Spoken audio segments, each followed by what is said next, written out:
আজি আমি ইয়াতে সন্মিলিত হৈছোঁ ভাৰতৰ ইতিহাসৰ ১৭০৭ পৰা ১৯৫০ চনৰ সেই অধ্যায়টোৰ বিষয়ে আলোচনা কৰিবলৈ। মোৰ নাম হ'ল ডক্টৰ মৌচুমী দত্ত পাঠক। মই আৰ্য বিদ্যাপীঠ কলেজত এছ'চিয়েট প্ৰফেচৰ। আজি আমি প্ৰথম খণ্ডটোৰ বিষয়ে আলোচনা কৰিম, যিটো হ'ল ইণ্টাৰপ্ৰিটিং 18th century। তাৰমানে ১৮ শতিকাখনক আমি কি ধৰণে ব্যাখ্যা কৰিব পাৰোঁ। আমি যেতিয়া ১৮ শতিকাৰ ব্যাখ্যাৰ প্ৰশ্ন তোলোঁ, তেতিয়া আমি বিশেষকৈ ভাৰতৰ ১৮ শতিকাৰ কথাই আলোচনা কৰিম। আৰু সেই আলোচনাত এই খণ্ডত আমি বিভিন্ন দিশসমূহ চাম। আৰু সেইটো আমি বিভিন্ন দিশত বুজি পাম। প্ৰথমতে আমি ১৮ শতিকাৰ প্ৰধান বৈশিষ্ট্যসমূহ, দ্বিতীয়ত ১৮ শতিকাৰ বিভিন্ন পতনৰ ১৮ শতিকাৰ মোগল সাম্ৰাজ্য যিটো অৱস্থিত আছিলে তাৰ আগৰ পৰা তাৰ পতনৰ কাৰণসমূহ আলোচনা কৰিম। আৰু আঞ্চলিক ৰাজ্যসমূহৰ কি ধৰণে মোগল সাম্ৰাজ্যৰ পতনৰ লগে লগে তেওঁলোকৰ উত্থান হ'ল সেইখিনি আলোচনা কৰিম। শেষতে আমি ১৮ শতিকাৰ বিতৰ্কৰ বিভিন্ন দিশসমূহ আলোচনা কৰিম। আমি ১৮ শতিকাৰ বৈশিষ্ট্যৰ সমূহৰ কথা যেতিয়া কওঁ এই খণ্ডত, আমি তাতে বুজিব পাৰিম যে তাতে আমি দুটা পৰিৱৰ্তনৰ কথা কওঁ।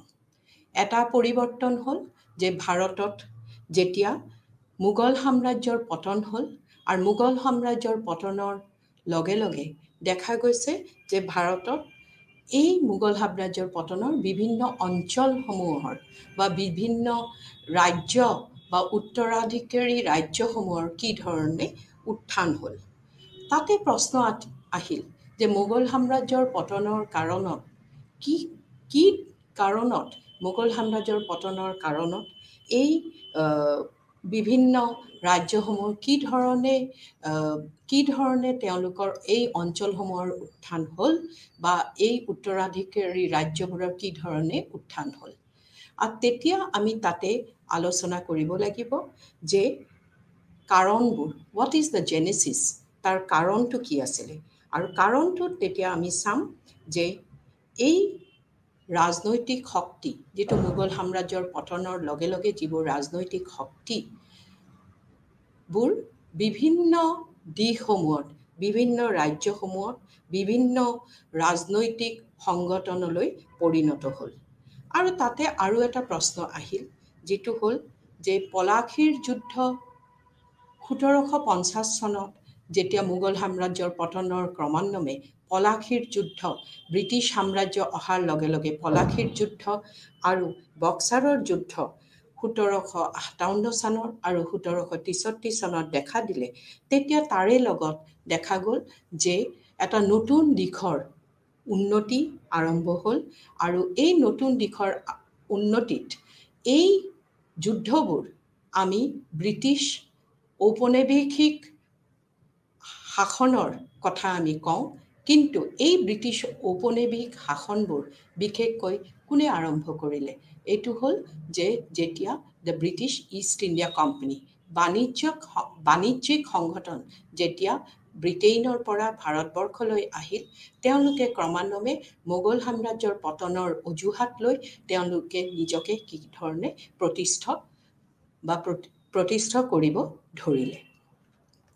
এইবোৰ হ'ল ১৮ শতিকাৰ প্ৰধান বৈশিষ্ট্য। তাৰে লগতে আমি চাব লাগিব যে ১৮৫৭ চনত পলাশীৰ যুদ্ধ আৰু বক্সাৰৰ যুদ্ধ ১৭৬৩ চনত হৈছে যদিও, কিন্তু ব্ৰিটিছ ঔপনিৱেশিক শাসন তাৰ আগৰ পৰাই ভাৰতত ব্ৰিটিছ ঔপনিৱেশিক পদ্ধতিবোৰ দেখা দিছিলে।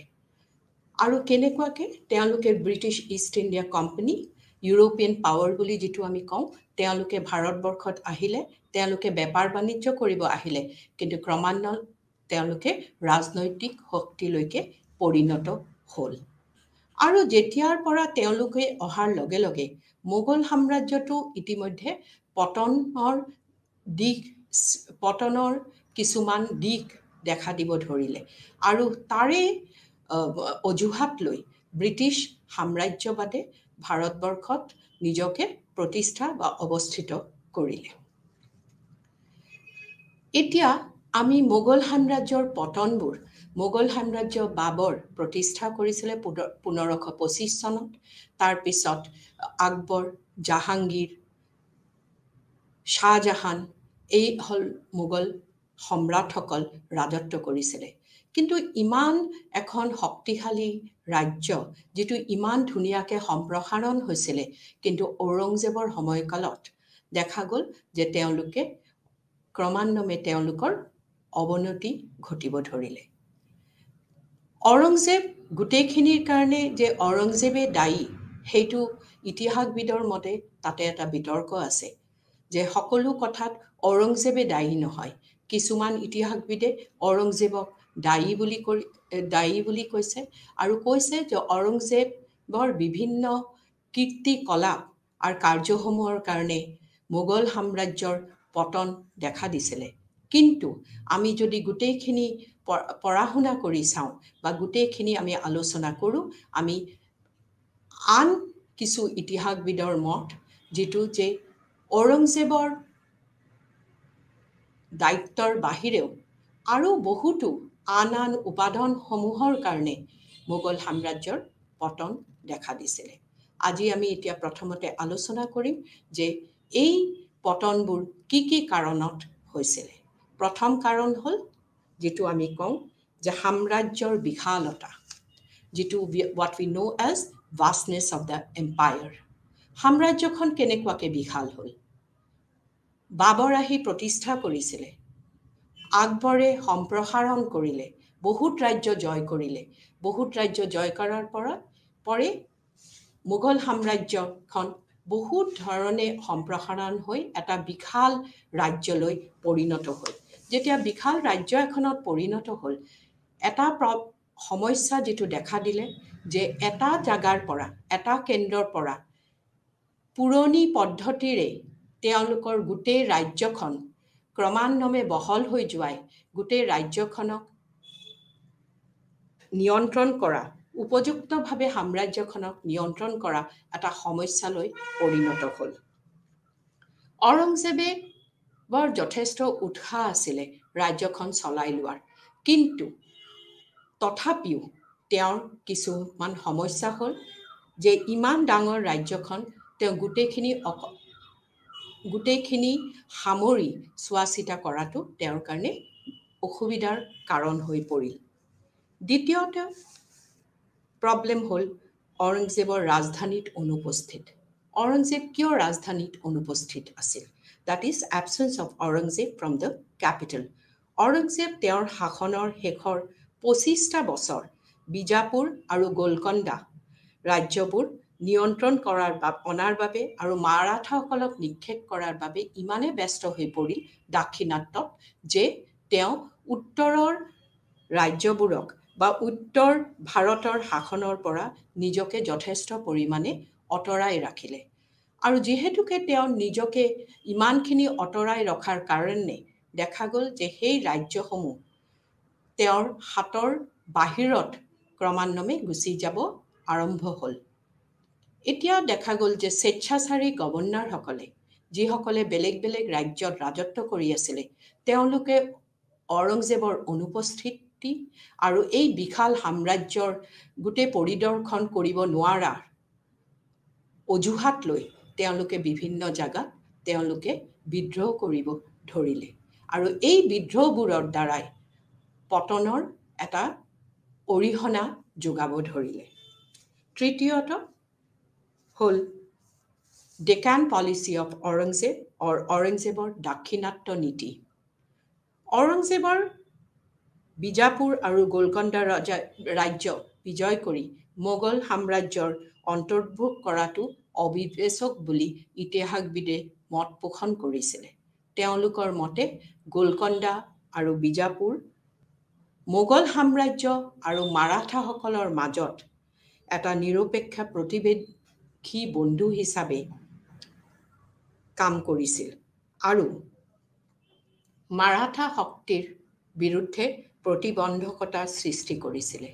যেতিয়া এই ৰাজ্য দুখন গোলকণ্ডা আৰু বিজাপুৰ মোগল ৰাজ্যৰ লগত সন্নিৱিষ্ট কৰা হ'ল, তেতিয়া মাৰাঠাসকলে অতি কম সময়ৰ ভিতৰত মোগল সাম্ৰাজ্যত যুদ্ধ কৰিবলৈ সাহস কৰিলে।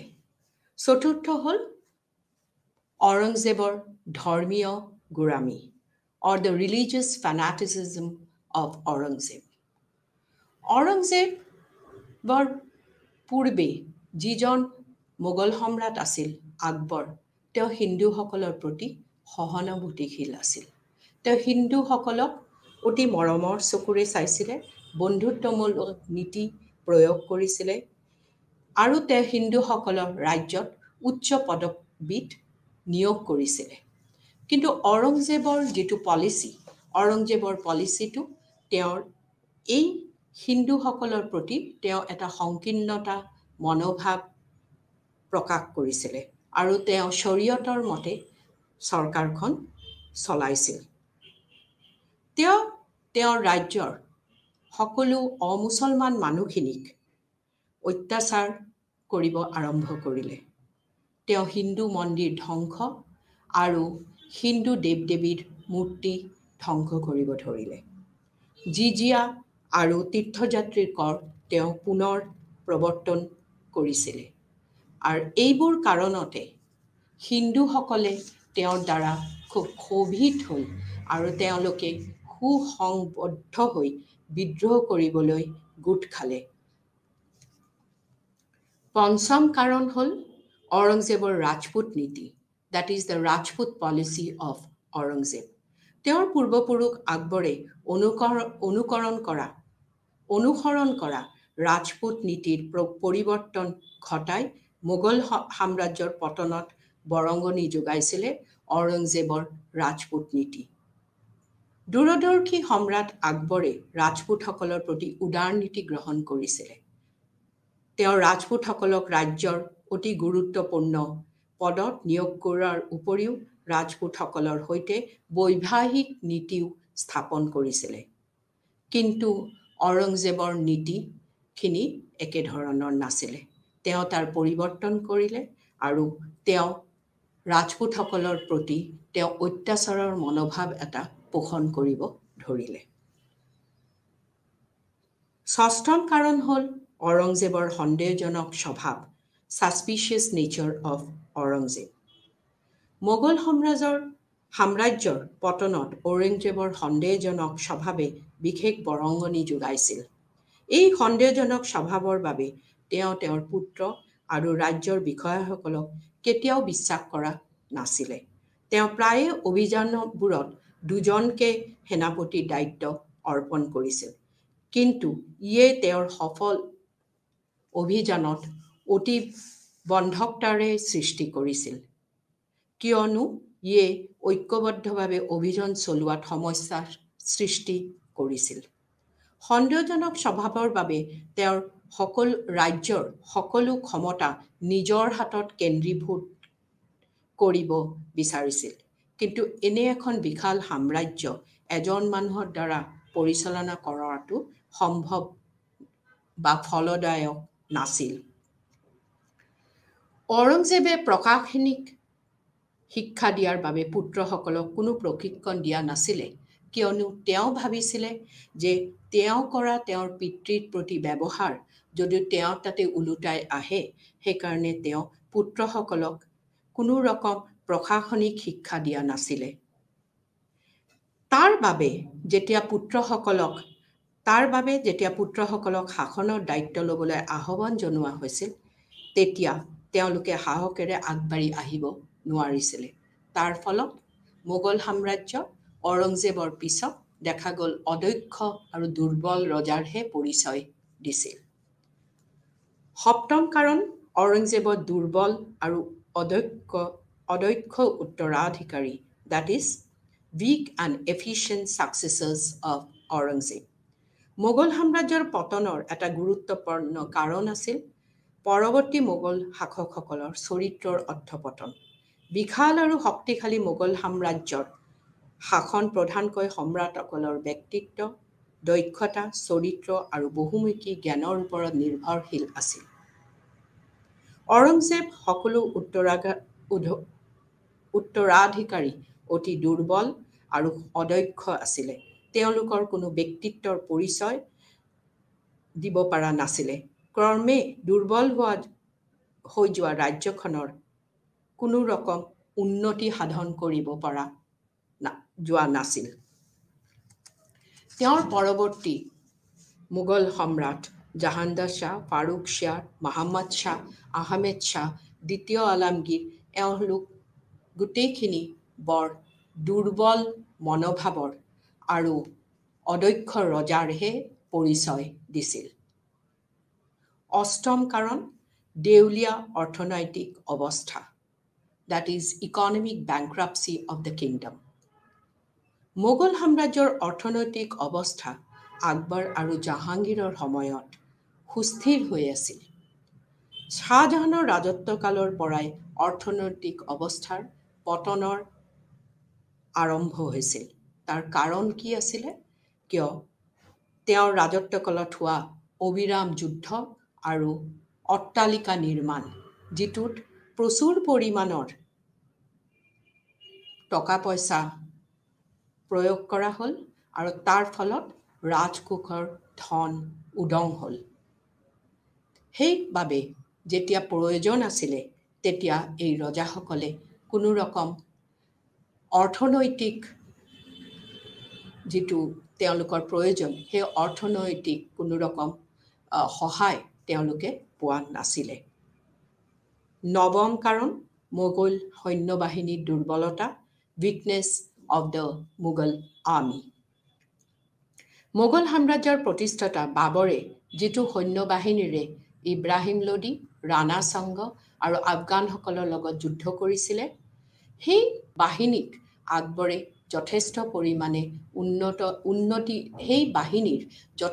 পৰিমাণে আকবৰে উন্নতি সাধন কৰিবৰ প্ৰচেষ্টা চলাইছিলে।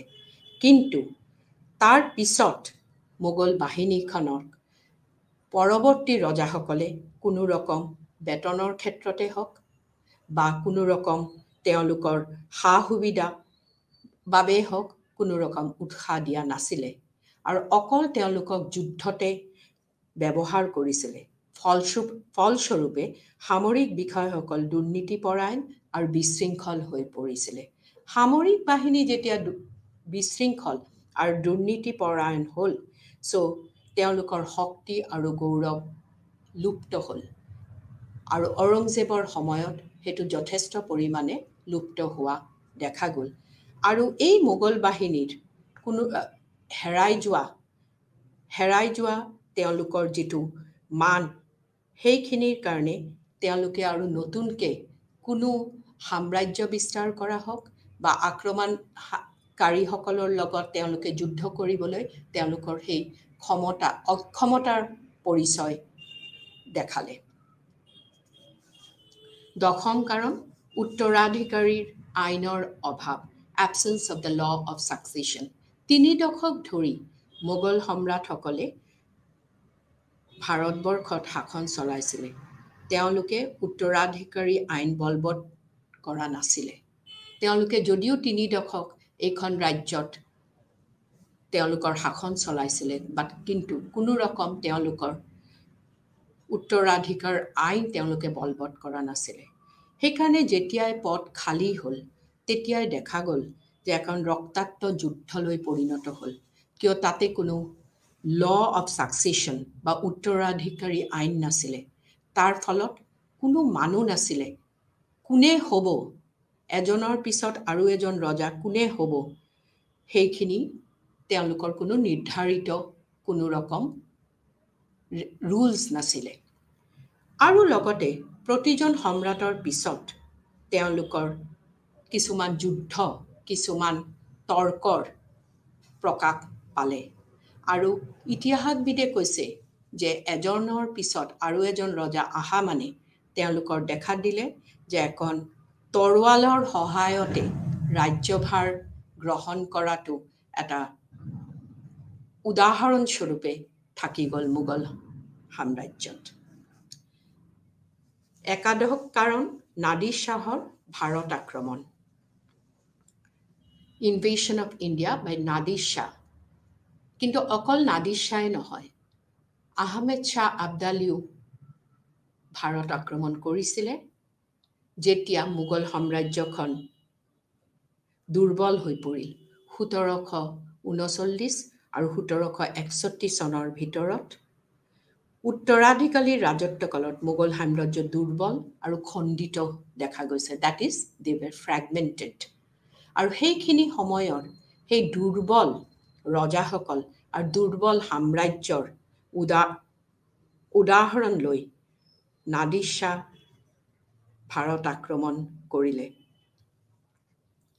নাদিৰ শ্বাহৰ ভাৰত আক্ৰমণ মোগল সাম্ৰাজ্যৰ ভেটি দুৰ্বল কৰিলে। ৰাজনৈতিক আৰু অৰ্থনৈতিক দিশৰ পৰাও নাদিৰ শ্বাহৰ আক্ৰমণ ক্ষতিকাৰক বুলি প্ৰমাণিত হ'ল। নাদিৰ শ্বাহৰ প্ৰস্থানৰ পিছত আহমেদ শ্বাহ আবদালীয়ে ভাৰত আক্ৰমণ কৰিলে আৰু আহমেদ শ্বাহ আবদালীৰো আক্ৰমণখন ভাৰতৰ মোগল সাম্ৰাজ্যৰ বহুতখিনি ক্ষতি হোৱা দেখা গ'ল। এই আটাইবোৰ কাৰণ যে আমি আলোচনা কৰিলোঁ, এইটো দেখায় যে ঔৰংজেব প্ৰত্যক্ষ আৰু পৰোক্ষভাৱে মোগল সাম্ৰাজ্য পতনৰ বাবে দায়ী। কিছুমান কাৰণ আছিলে যিটো হয়তো ডাইৰেক্টলি ঔৰংজেব দায়ী নাছিলে, কিন্তু সেই কাৰণবোৰ মোগল সম্ৰাট ঔৰংজেবে বৰ উদাসীন আছিলে। তাৰ যেনেকুৱা মোগল ডাঙৰীয়াৰ নৈতিক পতন, উত্তৰাধিকাৰী আইনৰ ক্ষেত্ৰত কোনো ৰকম মতামত দিয়াত মোগল বাহিনীৰ পতন, আৰু ঔৰংজেবৰ এই উদাসীনতাৰ পৰিচয় হ'ল শেষলৈকে মোগল সাম্ৰাজ্যখনৰ পতন। মোগল সাম্ৰাজ্যৰ পতনৰ লগে লগে আমি দেখা পাওঁ উত্তৰাধিকাৰী ৰাজ্যৰ উত্থান। ঔৰংজেবৰ মৃত্যুৰ পিছত মোগল সাম্ৰাজ্যৰ ভাগ্যৰ পৰিৱৰ্তন হৈছিল। সেইটো হ'ল 1707 চনত। ৰাজনৈতিক অৱস্থা অস্থিৰ হৈছিল আৰু 18শ শতিকাত উত্তৰাধিকাৰী ৰাজ্যৰ উত্থান হৈছিল আৰু উত্তৰাধিকাৰীয়ে সেই সময়ত মুদ্ৰা নিজকে প্ৰকাশ কৰিছিল। 1707 খ্ৰীষ্টাব্দত ঔৰংজেব 50 বছৰীয়া শাসনকালৰ অন্ত পৰিল। তাৰ পাছতো 150 বছৰ কাৰণে ভাৰত উপমহাদেশৰ বহু অংশৰ ওপৰত মোগল সাম্ৰাজ্য অব্যাহত আছিল। কিন্তু ৰজা আৰু ৰাজ্যৰ ক্ষমতাৰ প্ৰকৃতি আৰু কৰ্তৃত্বৰ পৰিৱৰ্তন দেখা গৈছিল। মোগলসকল অৰ্থনৈতিকভাৱে আৰু সাংস্কৃতিক দিশৰ পৰা প্ৰভাৱশালী হৈয়ে আছিল, কিন্তু অঞ্চলবোৰৰ ওপৰত তেওঁলোকৰ প্ৰভুত্ব আৰু আধিপত্য হ্ৰাস পাইছিল। আৰু তাৰ বাবে আঞ্চলিক ৰাজ্যৰ উত্থান যেতিয়া হৈছিল, গোটেই 18 শতিকা ধৰি ৰাজ্যবোৰৰ ওপৰত থকা আধিপত্য দুৰ্বল হোৱা দেখা গ'ল। এই উত্তৰাধিকাৰী ৰাজ্যসমূহ বহুত, যেনেকুৱা অযোধ্যা, তাৰপিছত অযোধ্যা মানে আৱধ আৰু হায়দৰাবাদ। কিন্তু তাৰে লগতে আথাৰ আলী, যিজন মোগল সাম্ৰাজ্যৰ এজন প্ৰধান ইতিহাসবিদ, তেওঁ কৈছিলে যে দুবিধ ৰাজ্যৰ এবিধ হ'ল উত্তৰাধিকাৰী ৰাজ্য, যেনে বেংগল, হায়দৰাবাদ আৰু অৱধ, আৰু তেওঁলোকৰ ৰাজ্যবোৰৰ উত্থান হৈছিলে মোগল সাম্ৰাজ্যৰ পতনৰ কাৰণ। এইবোৰ ৰাজ্যৰ প্ৰশাসনিক গাঁথনি মোগল আৰ্হিত নিৰ্মিত আছিল। কিন্তু দ্বিতীয়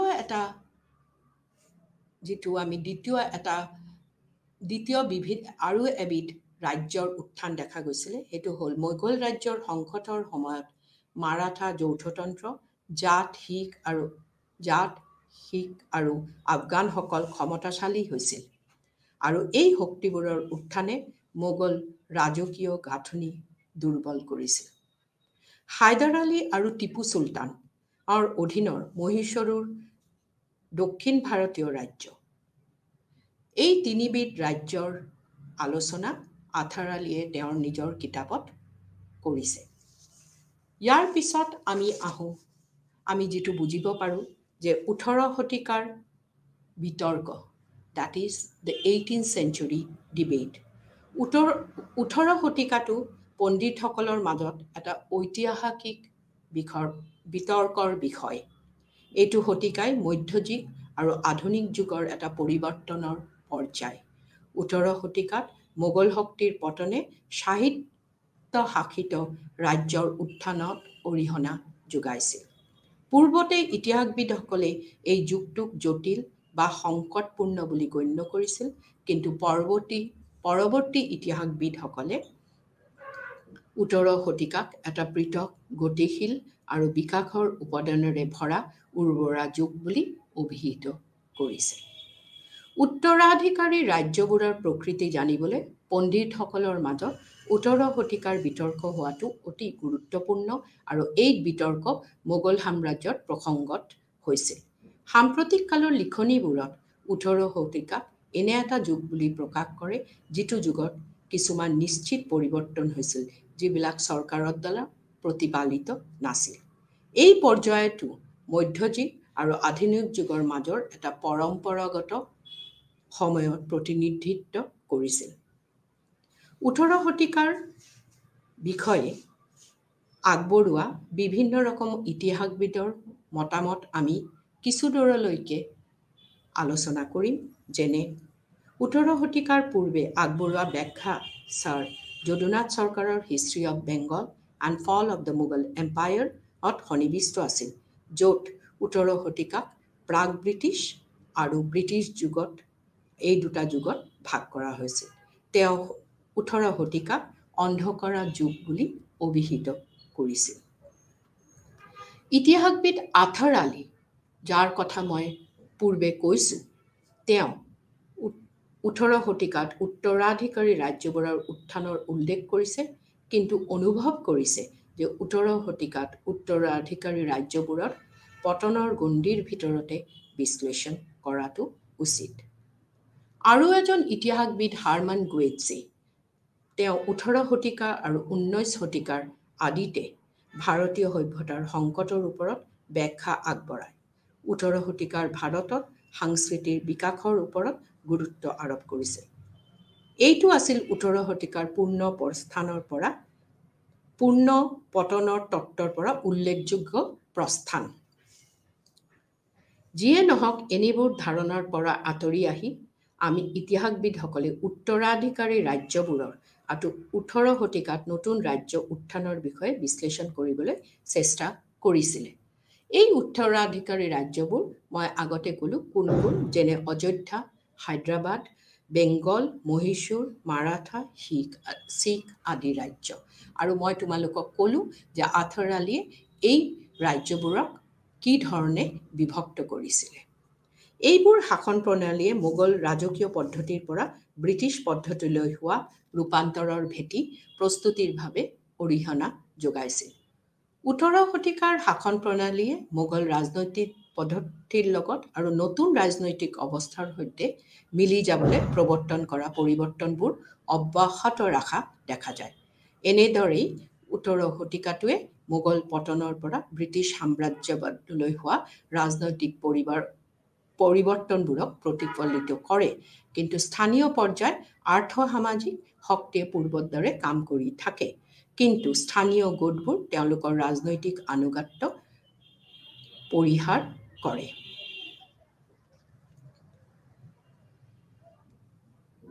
বিভিন্ন ইতিহাসবিদে আৰু যেনেধৰণে এই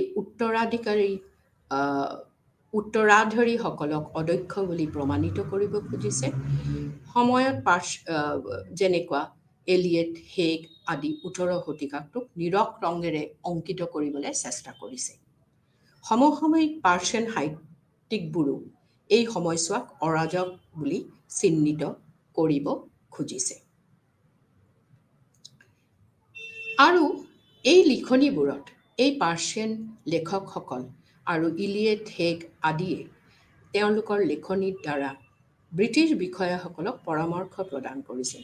ঔপনিৱেশ শাসনৰ জ্ঞান নথিভুক্ত কৰা ই এটা বৃহৎ প্ৰকল্প আছিল। মাছিব উল উমৰা লিখা গ্ৰন্থখনত হায়দৰাবাদৰ শাহ নৱাব খানে লিখিছিলে যে নাদিৰ শ্বাহৰ আক্ৰমণৰ ফলত দিল্লী অৰ্থ সম্পত্তি ধ্বংস হৈছিল, কিন্তু অতি কম দিনত সি আকৌ স্বাভাৱিক ৰূপত পৰিণত আৰু দিশত উন্নত হোৱা দেখা গৈছে। কবি মীৰ আৰু চৌদা ৰচিত উৰ্দু গ্ৰন্থ চহৰ আজবাব আৰু ৰুইন চিটিজত তেওঁলোকে দিল্লী আৰু আগ্ৰাত ধ্বংস দেখি দুখ কৰিছে, লগতে দেখা পাইছে মূল্যবোধ আৰু নীতিৰ অৱক্ষয়। 18 শতিকাৰ মানুহৰ জীৱন ধাৰণৰ পদ্ধতিৰ পতন ঘটিছে আৰু লেখক আদি সৃষ্টিকাৰী শ্ৰেণীক সুৰক্ষা দিয়া আৰু পৰিৱৰ্তিত সামাজিক অৱস্থাৰ পৰা তাঁতী কছাই আদি নিম্ন শ্ৰেণীক সুৰক্ষা দিয়া উমৰাং গোটটোৰ বাবে প্ৰতিবন্ধকতা আহি পৰিছিল। 18 শতিকাৰ ব্ৰিটিছ ইতিহাসবিদে এইদৰে তেওঁ এই ব্ৰিটিছ ইষ্ট ইণ্ডিয়া কোম্পানীৰ যুগটোক শাসনকালক তেওঁ মাৰ্কেণ্টাইল মিজৰুল বণিক বা বেপাৰীৰ ভুল শাসন বুলি উল্লেখ কৰিছে আৰু মোগল শাসনলৈ উভতি যাবলৈ পৰামৰ্শ দিছে। 18 শতিকাৰ বিষয়ে অকল এইখিনি ইতিহাসবিদে নহয়, তাৰ বাহিৰেও বহুত লিখনি ওলাইছিলে, যেনেকুৱা ছাৰ যদুনাথ চৰকাৰ 18 শতিকাক কলাযুগ বুলি কোৱা মন্তব্য কৰিছিলে। কিন্তু ছাৰ যদুনাথ চৰকাৰে কৰা মন্তব্যক আথাৰ আলী, সতীশ চন্দ্ৰ আৰু মুজফ্ফৰ আলমে খণ্ডন কৰি মত আগবঢ়াইছে যে ই আছিল পতনৰ ফালে লক্ষ্য কৰি কোৱা অধৰ্তব্য এটা ধাৰণা, যি পতন অধ্যক্ষ ৰজা আৰু ডাঙৰীয়া আৰু তেওঁলোকৰ জাকজমকীয়া জীৱন ধাৰণৰ পদ্ধতিৰ ফলত ৰাজনৈতিক বিভাগবোৰত দেখা গৈছিলে। তাৰমানে মুজফ্ফৰ আলম, আথাৰ আলী, সতীশ চন্দ্ৰই ৰাজনৈতিক বিভাগবোৰৰ যিটো পতন তেওঁলোকৰ ৰাজনৈতিক বিভাগবোৰত পতনৰ কাৰণবোৰ আছিলে যে এই অধ্যক্ষ ৰজা আৰু ডাঙৰীয়াসকলৰ তেওঁলোকৰ অৱদান। মডাৰ্ণ এছিয়ান ষ্টাডিজ বুলি এটা জাৰ্নেলত এটা মোগল সাম্ৰাজ্যৰ পতনৰ ওপৰত আগবঢ়োৱা আথাৰ আলীয়ে নতুন ব্যাখ্যা মোগল সাম্ৰাজ্যৰ আৰু 18 শতিকাৰ ধ্বংসৰ কাৰণবোৰৰ ওপৰত নতুন দৃষ্টিভংগী আগবঢ়াইছে। তাৰমানে তেওঁলোকে বিভিন্ন ৰকম কাৰণবোৰ দেখাইছে যে মোগল সাম্ৰাজ্য আৰু ব্ৰিটিছ ঔপনিৱেশিক পদ্ধতিৰ বিষয়ে তেওঁলোকৰ বিভিন্ন ৰকমৰ দৃষ্টিভংগী তেওঁলোকে আগবঢ়াইছে। 18 শতিকাৰ দুৰ্যোগৰ কাৰণে দায়ী কৰা ব্যক্তিসমূহৰ পৰা মূল দিশটো আঁতৰাই মোগল সাম্ৰাজ্যৰ প্ৰশাসনিক গাঁথনিৰ বিশ্লেষণ আৰু বিকাশলৈ পৰিৱৰ্তন কৰা হৈছে। তাৰমানে যদুনাথ চৰকাৰে যিটো কলা যুগ বুলি অভিহিত কৰিলে, আথাৰ আলীয়ে তেওঁ ব্যক্তিসমূহৰ পৰা মূল দিশটো আঁতৰাই মোগল সাম্ৰাজ্যৰ প্ৰশাসনিক গাঁথনিৰ বিশ্লেষণ আৰু বিকাশলৈ পৰিৱৰ্তন কৰিছে। তেওঁ মোগল শক্তিৰ পতনৰ বিষয়টোক 18 শতিকাৰ উত্তৰ-পশ্চিম ইউৰোপ আৰ্থ-সামাজিক আৰু ৰাজনৈতিক ক্ষেত্ৰখনৰ যোগেদি লৈ বুজিব চেষ্টা কৰিছে। আৰু এজন ইতিহাসবিদ যোনে মধ্যযুগীয় এই ভাৰতৰ বহুখিনি আলোচনা কৰিছে, তেওঁ হ'ল সতীশ চন্দ্ৰ। সতীশ চন্দ্ৰ ৰিয়াসতবোৰত বা উত্তৰাধিকাৰী ৰাজ্যবোৰত হোৱা অৰ্থনৈতিক পতনৰ বিষয়ত সন্দেহবাদী আছিলে। তেওঁ অৰ্থনৈতিক কাৰণৰ দিশসমূহ দেখাবৰ এটা ইচ্ছা প্ৰকাশ কৰিছিলে। এই ৰাজ্যবোৰৰ ইতিমধ্যে মোগল সাম্ৰাজ্যৰ পৰা ৰাজনৈতিক গাঁথনিৰ ৰূপত উত্থান হৈছিল আৰু পিছত ব্ৰিটিছ ঔপনিৱেশ পদ্ধতিত সোমাই গৈছিল। তেওঁ সেইবোৰক শক্তিশালী ৰাজনৈতিক স্বভাৱৰ অধিকাৰী বুলি উল্লেখ কৰিছে। আথাৰ আলীয়ে ব্ৰিটিছ উপনিৱেশিক প্ৰতিষ্ঠাৰ তেওঁলোক এই গোটেইখিনি কথাৰ পৰা আঁতৰি আহি আথাৰ আলীয়ে ব্ৰিটিছ উপনিবেশবাদ বা কলোনিয়েলিজম, দ্য ব্ৰিটিছ কলোনিয়েলিজমৰ প্ৰতিষ্ঠাৰ ক্ষেত্ৰত যদুনাথ চৰকাৰৰ কাল বিভাজন কৰাৰ আদৰ্শ তেওঁ মানি লৈছিল আৰু এই বিভাজন 18 শতিকাৰ মাজত স্থান দিয়া হৈছে। তেওঁ 18 শতিকাৰ শাসন প্ৰণালীক 18 শতিকাৰ মাজভাগত ৰাখিছে। সতীশ চন্দ্ৰই 18শ শতিকাৰ শেষলৈ অধ্যয়ন কৰিছিল আৰু গোটেই সময়ছোৱা মোগল আৰু ব্ৰিটিছৰ দ্বাৰা প্ৰতিনিধিত্ব কৰা দেশীয় আৰু বৈদেশিকৰ মাজত স্থান দিছিল। সেইবোৰ 18 শতিকাৰ শাসন পদ্ধতিৰ প্ৰাচীন শাসন প্ৰণালীৰ সৈতে ধাৰাবাহিকতা অক্ষুণ্ণ ৰাখি আলোচনা কৰা হয়। লগতে ব্ৰিটিছ পদ্ধতিৰ দ্বাৰা চূড়ান্ত অধীন কৰা আৰু পিছত পৰিৱৰ্তন কৰা বিষয়ৰ ওপৰত আলোচনা কৰা হয়। যদুনাথ চৰকাৰৰ 18শ শতিকাৰ ওপৰত যথেষ্ট জ্ঞান থকা বুলি হিষ্ট্ৰী অৱ বেংগলত এইটো স্পষ্টকৈ প্ৰতিফলিত হোৱা দেখা যায়।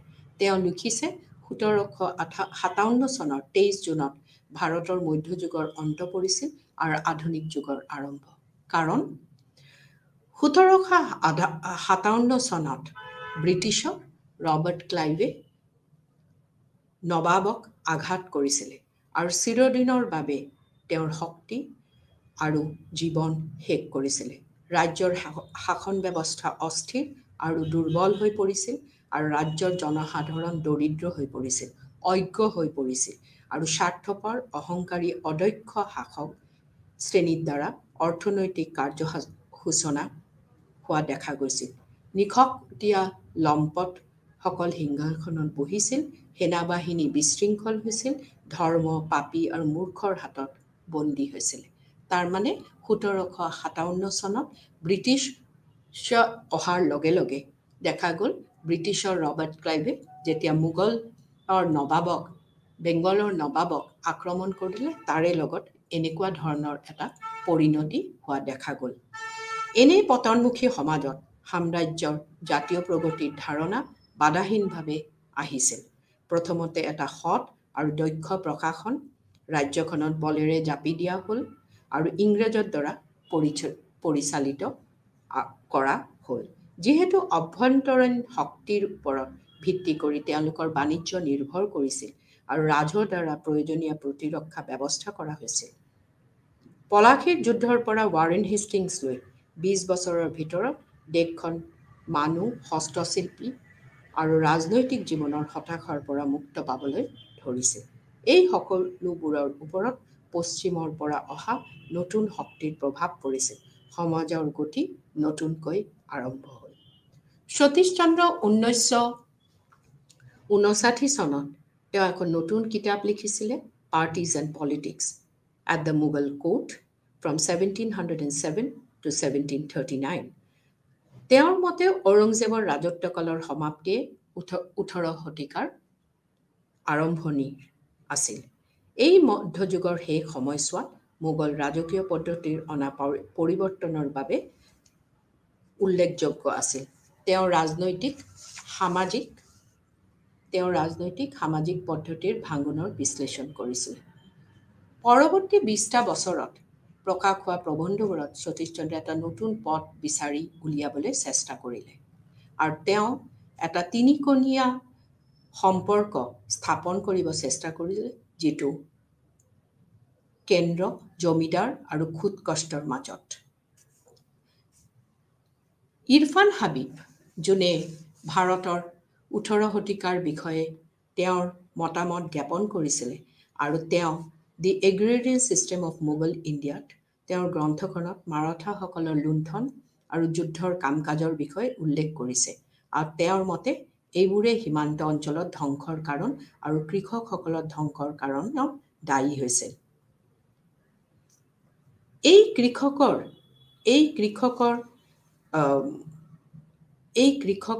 যিবোৰ সংকট দেখা দিলে আৰু কৃষক আন্দোলন, তেওঁলোকে কৃষকৰ বিদ্ৰোহ আৰম্ভ হ'ল আৰু ৰাজকীয় পদ্ধতিৰ পতন ঘটাইছিলে। কৃষকৰ বিদ্ৰোহ এটা কাৰণ হিচাপে ৰাজকীয় পদ্ধতিৰ পতন ঘটাইছিলে। হবিবৰ মতে প্ৰকাশ কৰিছে যে মোগল সাম্ৰাজ্যৰ ধ্বংসাবশেষৰ ওপৰত পৰৱৰ্তী সময়ত ৰাজনৈতিক শক্তিৰ উত্থান দেখা দিলে। এই ৰাজনৈতিক শক্তিবোৰে যধে-মধে অত্যাচাৰ, অৰাজকতা আৰু বিদেশীৰ বিজয়ত অৰিহণা যোগাইছিলে। সতীশ চন্দ্ৰ আৰু ইৰফান হাবিবে মোগল শাসকসকলক সংকীৰ্ণ স্বভাৱৰ শ্ৰেণীৰ অধিকাৰী হিচাপে চৰিত্ৰ অংকন কৰিছে। তেওঁলোক অনুভৱ কৰিছে যে ই বহল ভিত্তিত প্ৰতিষ্ঠিত নাছিলে। ৰাজ্যৰ স্বতন্ত্ৰ চৰিত্ৰৰ শাসক শ্ৰেণীৰ ক্ষমতাত প্ৰতিফালিত হৈছিলে। বৰুণদেৱৰ মতে মধ্যযুগীয় সাম্ৰাজ্যবাদ বুৰ্বনৰ অত্যাচাৰী শাসনৰ দৰে নিৰস আছিল বা ফলপ্ৰদ নাছিল। অৱশেষত সমশক্তিশালী আৰু স্বতন্ত্ৰ ঔপনিৱেশিক সাম্ৰাজ্যবাদৰ দ্বাৰা এইখিনি মোগল সাম্ৰাজ্য উৎখাত হোৱা দেখা গ'ল। সেয়ে ক'ব পাৰি যে 18 শতিকা এটা আধুনিক যুগলৈ বাট লোৱা এটা পৰিৱৰ্তনৰ যুগ। 18 শতিকাটো মধ্যযুগ আৰু আধুনিক যুগৰ মাজতে এটা বাট লোৱা এটা পৰিৱৰ্তনৰ যুগ। সময় বিভাজনে জটিল সমস্যা সৃষ্টি কৰে। ঔৰংজেবৰ মৃত্যু 1707 চনটোক আধুনিক যুগৰ আৰম্ভণি হিচাপে গণ্য কৰা উচিত নে? আৰু তেনেদৰে 18 শতিকাৰ প্ৰথম চোৱাক 1757 চনৰ পলাশীৰ যুদ্ধ আৰু ব্ৰিটিছ উপনিৱেশাদৰ আৰম্ভণিৰ ৰূপান্তৰৰ যুগ হিচাপে গণ্য কৰা উচিত নে? সেইটো এটা প্ৰশ্ন। ইতিহাসৰ ছাত্ৰ-ছাত্ৰীসকলৰ মাজত সদায় সেই বিতৰ্কটো থাকি যাব। আথাৰ আলীয়ে মোগল ভাৰতৰ প্ৰশাসনিক ইতিহাসৰ ওপৰত চলোৱা লিখনিৰ বাবে তেখেত জনাজাত। মই আগতেও সেইটো তোমালোকৰ আগতে মেনশ্যন কৰিছিলোঁ। আথাৰ আলীও ইৰফান হাবিবে আৰু সতীশ চন্দ্ৰৰ দৰে মোগল প্ৰশাসনিক গাঁথনিৰ দুৰ্বল বুলি অৰ্থনৈতিক কাৰণবোৰৰ ওপৰত গুৰুত্ব প্ৰদান কৰিছে আৰু এনেবোৰ কাৰকে ঔপনিৱেশিক সাম্ৰাজ্য প্ৰতিষ্ঠাৰ কাৰণে পথ মুকলি দিয়া বুলি ভাবা যায় তেওঁলোকৰ মতে। আথাৰ আলীয়ে মোগল ৰাজকীয় গাঁথনিক এখন বিশাল ভাৰতৰ গাঁথনি that is the pan-Indian structure বুলি বিবেচনা কৰিছে যদিও ভাৰতৰ সকলো অঞ্চল মোগল আধিপত্যৰ ভিতৰত নাছিল। অৱশ্যে এইবোৰ অঞ্চল পিছত ঔপনিৱেশিক ৰাজ্যত অন্তৰ্ভুক্ত হোৱা দেখা গ'ল। সতীশ চন্দ্ৰই পিছলৈ আৰু এটা বেলেগ ধৰণৰ তেওঁৰ মতামত পোষণ কৰিছে। তেওঁ 1983 চনৰ কলিকতাত এখন বক্তৃতাত তেওঁ কৈছিলে যে অৰ্থনৈতিক বৃদ্ধিৰ কাৰণে থকা সম্ভাৱনা তেওঁ ব্যক্ত কৰিছে। তেওঁ কাপোৰ উৎপাদন, দীৰ্ঘ দূৰত্বৰ বাণিজ্য, নগদ শস্য, জীৱন বীমা, বেংক আৰু আন গ্ৰাম্য ৰাজসম্পৰ্কীয় কাৰ্যৰ ভাগবোৰৰ ক্ষেত্ৰত থকা স্থিতিস্থাপকতা আৰু উপযোগিতাৰ বিষয়ে উল্লেখ কৰিছে। ইয়ে অৰ্থনৈতিক আৰু সামাজিক দিশত উচ্চ স্থান লাভ কৰা শাহুকাৰী শ্ৰেণীৰ উত্থান ঘটাইছিলে। তেওঁ গ্ৰাম্য সমাজত দুটা ভাগত উল্লেখ কৰিছিলে, ৰিয়াসতী আৰু ৰায়তী। ৰিয়াসতী শ্ৰেণীটো আছিল গ্ৰাম্য অভিজাত আৰু উচ্চ স্তৰৰ লোক, প্ৰচলিত গ্ৰাম্য ভূমিৰ মালিকসকল, আৰু আনটো যিটো ৰায়তী তাতে গ্ৰাম্য পৰ্যায়ত চৰকাৰী পদত থকা লোকসকল। এই লোকসকলে আছিল গ্ৰাম্য ভদ্ৰলোক আৰু তেওঁলোক 18 শতিকাৰ নতুন ৰাজ্য গঠনত গুৰুত্বপূৰ্ণ ভূমিকা গ্ৰহণ কৰিছিল। সকলোতে সমৰ্থবান, যোগ্যৱান আৰু উচ্চাকাংক্ষী লোকসকলৰ আগুৱাই আছিল, মাত্ৰ অভাৱ আছিল নিৰ্দেশ আৰু পৰিচালকৰ। বাৰ্নাৰ্ড কোহেন তেওঁ এজন ইতিহাসবিদ। তেওঁৰ ব্যাখ্যা 18 শতিকাৰ ক্ষেত্ৰত তেওঁৰ ব্যাখ্যাও প্ৰচলন কৰিছে। তেওঁ journal of the oriental society political system in 18th century India, the region of Benares, তেওঁ এটা কেছ ষ্টাডি কৰিছে বেনাৰসখন নবাবৰ অধীনত আছিলে আৰু তেওঁলোকে দেখা গৈছে যে সেই নবাবৰ অধীনত থকা অযোধ্যাৰ নবাবৰ অধীনত স্বাধীন সম্পত্তি হিচাপে বেনাৰস জমিদাৰী অৱশেষত ব্ৰিটিছ ইষ্ট ইণ্ডিয়া কোম্পানীৰ হাতত কি ধৰণে গুচি গ'ল। আৰু এইখিনি বুজাওঁতে তেওঁ আধুনিক ভাৰতত 4টা প্ৰকাৰৰ ৰাজনৈতিক পদ্ধতিৰ গঠন কৰিছিল। এটা হ'ল ৰাজকীয়, যিটো ইম্পেৰিয়েল, সাধাৰণ, যিটো ছেকেণ্ডাৰী ৰাজ্য, আঞ্চলিক আৰু স্থানীয়। মোগল শক্তি তেওঁৰ মতে ৰাজকীয় ভাগৰ।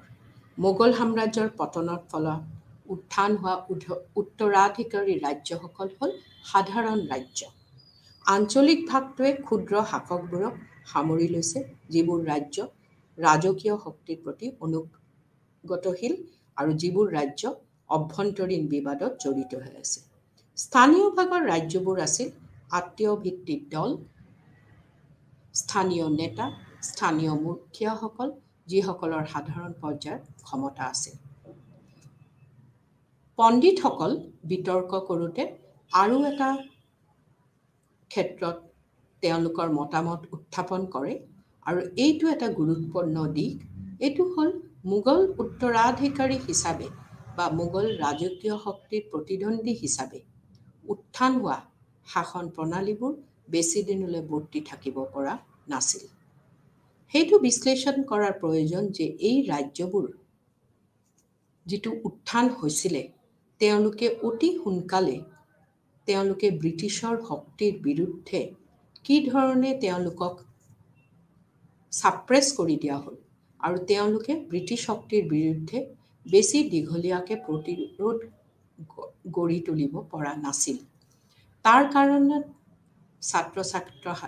ছাত্ৰ ছাত্ৰীসকলে এইখিনি কথা আলোচনা কৰিব লাগিব যে কিহৰ কাৰণে এই উত্তৰাধিকাৰী ৰাজ্যসকল যোনে ইমান কষ্ট কৰি তেওঁলোকে নিজকে প্ৰতিষ্ঠিত কৰিছিলে, মোগল সাম্ৰাজ্যত পতনৰ লগে লগে যিবোৰ উত্তৰাধিকাৰী ৰাজ্যবোৰৰ উত্থান হৈছিলে, কিন্তু তেওঁলোকে বেছি দীৰ্ঘদিনীয়ালৈকে বেংগল হওক, হায়দৰাবাদ হওক, বেংগলত নৱাবসকল আছিলে,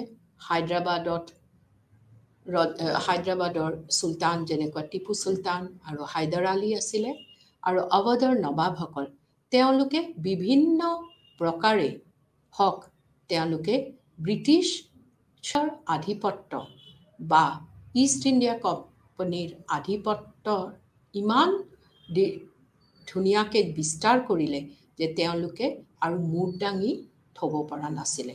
আৰু অতি সোনকালে দেখা গ'ল যে ব্ৰিটিছ ইষ্ট ইণ্ডিয়া কোম্পানী খুব ছাকচেছফুলি তেওঁলোকে এই ৰাজ্যবোৰক তেওঁলোকৰ হাতৰ মুঠিত আনি পেলালে। আৰু তেওঁলোকে এই যে উত্থান হৈছিলে, এই উত্তৰাধিকাৰী ৰাজ্যবোৰৰ উত্থান হৈছিলে, সেই উত্থানটো তেওঁলোকে বেছি দীঘলীয়াকৈ তেওঁলোকৰ এই স্বাধীনতাটো তেওঁলোকে এনজয় কৰিব পৰা নাছিল। আমি ইয়াতে আৰু এটা মোটামুটিভাৱে মই মোৰ নিজৰ যিখিনি আলোচনা, এই আলোচনাখিনি মই গোটেইখিনি তোমালোকক আগত দাঙি ধৰিছোঁ, আৰু এই দাঙি ধৰাত মই তোমালোকক বিভিন্ন দিশসমূহ দেখাবলৈ চেষ্টা কৰিছোঁ যে কি ধৰণৰ বৈশিষ্ট্য আছিলে 18 শতিকাখনৰ গুৰুত্ব কি আছিলে, আৰু 18 শতিকাৰ বিতৰ্কটো অকল বৈশিষ্ট্যই নহয়, 18 শতিকাৰ বিতৰ্কবোৰ কি কি আছিলে। বিভিন্ন ইতিহাসবিদ যদুনাথ চৰকাৰ হওক, আথাৰ আলীয়ে হওক, সতীশ চন্দ্ৰ হওক, তাৰপিছত ব্ৰিটিছ ঔপনিৱেশিক লিখকসকল যেনেকুৱা ডোৱে তেওঁলোকে হওক, আৰু বিভিন্ন ইতিহাসবিদে তেওঁলোকৰ বিভিন্ন ৰকমৰ তৰ্ক বিতৰ্ক দাঙি ধৰিছে, য'ত তেওঁলোকে এইটোৱে ক'ব খুজিছে যে 18 শতিকাখন কি ধৰণে চাব পাৰি। 18 শতিকাটো এটা কথা হ'ল বহুতৰ মতে যে মোগল সাম্ৰাজ্যৰ পতনৰ লগতে ব্ৰিটিছ সাম্ৰাজ্যবাদ বা ঔপনিৱেশিক পদ্ধতিবোৰৰ সোমাই গৈছিলে।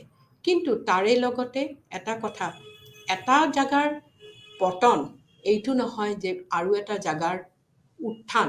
তাৰে মাজতে দেখাইছে যে মাজমজীয়া কালত কিছুমান বস্তু দেখা পোৱা গৈছে যে তেওঁলোক সমান্তৰালে চলিছে। পলিটিকেল বা ৰাজনৈতিক আধিপত্যৰ লগতে কিছুমান অৰ্থনৈতিক আধিপত্য হোৱা কিছুমান জাগা, সৰু সৰু এই অঞ্চলবোৰ যিবোৰ মোগল সাম্ৰাজ্যৰ পাছলৈ দেখা গ'ল, সেই সৰু সৰু অঞ্চলবোৰ কি ধৰণে তেওঁলোকে অৰ্থনৈতিকভাৱে নিজকে সম্প্ৰসাৰণ কৰিলে আৰু সম্প্ৰসাৰণ কৰি তেওঁলোকে কি ধৰণে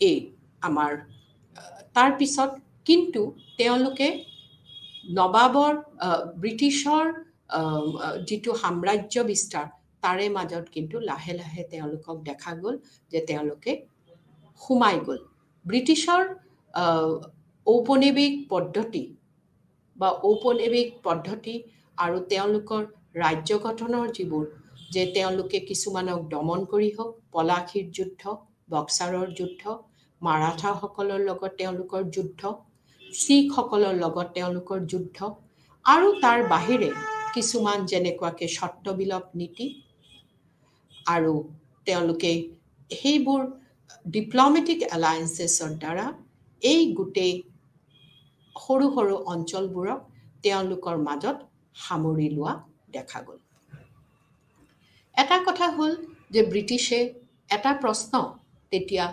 উঠিল আমি বিভিন্ন ইতিহাসবিদৰ আলোচনা কৰিছিলোঁ কিন্তু এটা প্ৰশ্ন তেতিয়া নিশ্চয় আমাৰ মাজত আহিব যে ব্ৰিটিছে বা ইষ্ট ইণ্ডিয়া কোম্পানী যিটো ভাৰতবৰ্ষত আহিছিলে ব্ৰিটিছ তেওঁলোকে বেপাৰ কৰিব অহা বাণিজ্যিক এটা সংগঠন এই বাণিজ্যিক সংগঠনে অতি সোনকালে ৰাজনৈতিক আধিপত্য বিস্তাৰ কৰিলে তেওঁলোকে বাণিজ্যহে কৰিব আহিছিলে আমাৰ দেশত বাণিজ্য কৰিব অহা আমাৰ দেশত তেওঁলোকে মোগলৰ আৰু তেওঁলোকৰ আধিপত্য তেওঁলোকে ৰাজনৈতিক আধিপত্য তেওঁলোকে বিস্তাৰ কৰিলে কিন্তু এটা প্ৰশ্ন হ'ল যে তেওঁলোকে এই ৰাজনৈতিক আধিপত্য বিস্তাৰ কৰিবলৈ কি ধৰণে সক্ষম হ'ল আৰু কিয় সক্ষম হ'ল কি ধৰণে তেওঁলোকে বিস্তাৰ কৰিছে সেইখিনি আমি তেওঁলোকৰ অবিৰত যুদ্ধ যিবোৰ তেওঁলোকে যেনেকাকে মই অলৰেডি তোমালোকক কৈছোঁ পলাশীৰ যুদ্ধ বক্সাৰৰ যুদ্ধ তাৰপিছত মাৰাঠাসকলৰ যুদ্ধ মহীশূৰ ৰাজ্যসকলৰ যুদ্ধ এইবোৰ যুদ্ধৰ দ্বাৰা তেওঁলোকে এই গোটেইখিনিক তেওঁলোকৰ মাজত সামৰি আনিছিলে কিন্তু তাৰ বাহিৰে কিন্তু প্ৰশ্নটো হ'ল কিন্তু কিয় এইকাৰণে হ'ল যে মোগলৰ যিটো ডিক্লাইনৰ আমি কাৰণবোৰ মোগল সাম্ৰাজ্যৰ ডিক্লাইনবোৰৰ যিবোৰ আমি কাৰণ ডিক্লাইন বা পতনৰ যিবোৰ কাৰণ আমি আলোচনা কৰিছিলোঁ তাৰে মাজতে সোমাই আছে যে 18 শতিকাৰ পৰৱৰ্তী কালত যে কি ধৰণে ঔপনিৱেশিক পদ্ধতিবোৰ কি ধৰণে স্থাপন কৰা গ'ল কাৰণবোৰ এইটোৱে যে মোগল সম্প্ৰসাৰণ যিমানেই ডাঙৰকে নহওক কিন্তু তেওঁলোকৰ কিছুমান অৱক্ষয়ৰ কাৰণ কিছুমান থাকি গ'ল তেওঁলোকৰ দুৰ্বল ছাকচেছাৰ্ছ তেওঁলোকৰ পৰৱৰ্তী ৰজা যিসকল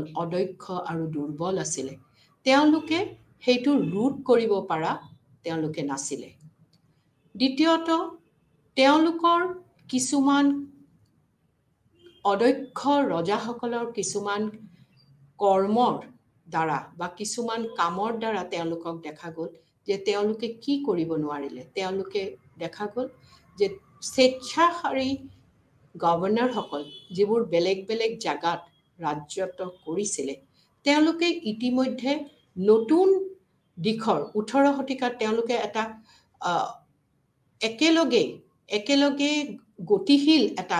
গতিশীলতে তেওঁলোকে সেই সৰু সৰু ৰাজ্যবোৰ আজি বেনাৰস আজি বেলেগ বেলেগ ৰাজ্যবোৰ তেওঁলোকৰ উত্থান আৰু সেই উত্থানখিনি অৰ্থনৈতিকভাৱে উত্থান হোৱা দেখা গ'ল আৰু তাৰ ফলত এই মোগল ৰাজ্যখনৰ অৱনতি এইকাৰণে হ'ল যে যদিও তেওঁলোকে বহুতো ডাঙৰকৈ তেওঁলোকৰ ৰাজ্যখন বিস্তাৰ কৰিছিলে কিন্তু কিছুমান তেওঁলোকৰ মাজৰ কিছুমান ভুলৰ বাবে that is ingrained কিছুমান causes or ingrained কাৰণবোৰৰ কাৰণে তেওঁলোকে নিজকে সেইখিনিৰ পৰা উদ্ধাৰ কৰিব নোৱাৰিছিলে আৰু লগতে তেওঁলোকৰ কিছুমান মোগল সম্ৰাটসকলৰ কিছুমান ভুলৰ বাবে সৰু সৰু ৰাজ্যবোৰ উত্থান হোৱা দেখা গ'ল তেওঁলোকে ইতিমধ্যে ৰাজনৈতিক সংগঠনবোৰ কেনেকুৱাকৈ শক্তিশালী কৰি তুলিলে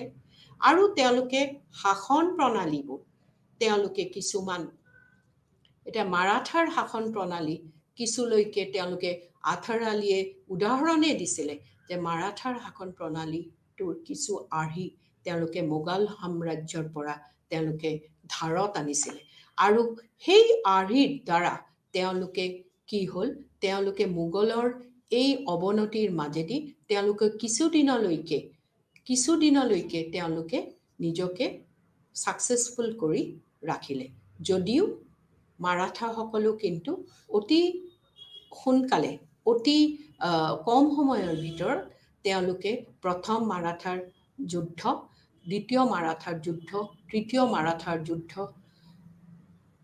দ্বাৰা তেওঁলোকে ব্ৰিটিছৰ